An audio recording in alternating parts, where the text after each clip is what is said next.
Ananya's Nana Nani Homes, a paradise for senior citizens.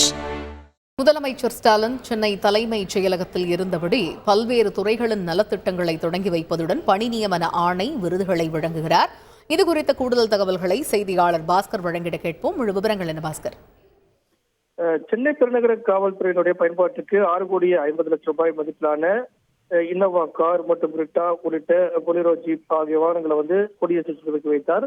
அதை தொடர்ச்சியாக தலைமைச் செயலகத்தில் மாற்றுத்திறனாளிகளுக்காக சிறப்பாக சேவை புரிந்ததற்காக சமூக பணியாளர் விருது, சிறந்த நிறுவனத்துக்கான விருது, சிறந்த ஆசிரியருக்கான விருது என்பது தமிழக முதலமைச்சரால் வழங்கப்பட்டு வருகிறது. தமிழ்நாடு நுகர்பொருள் வாணிப கழகத்துல 21,81,00,000 ரூபாய் செலவுல கட்டப்பட்டிருக்கக்கூடிய 16 நவீன நெல் சேமிப்பு தளங்களையும் தமிழக முதலமைச்சர் திறந்து வைத்திருக்கிறார். தமிழ்நாடு நுகர்பொருள் வாணிப கழகத்துல பணிக்காலத்துல இயற்கை எழுதிய 71 பணியாளர்களுடைய வாரிசாளர்களுக்கு தண்ணீர் அடிப்படையில பணி நியமன ஆணைகளையும் தமிழக முதலமைச்சர் வழங்கியிருக்கிறார்.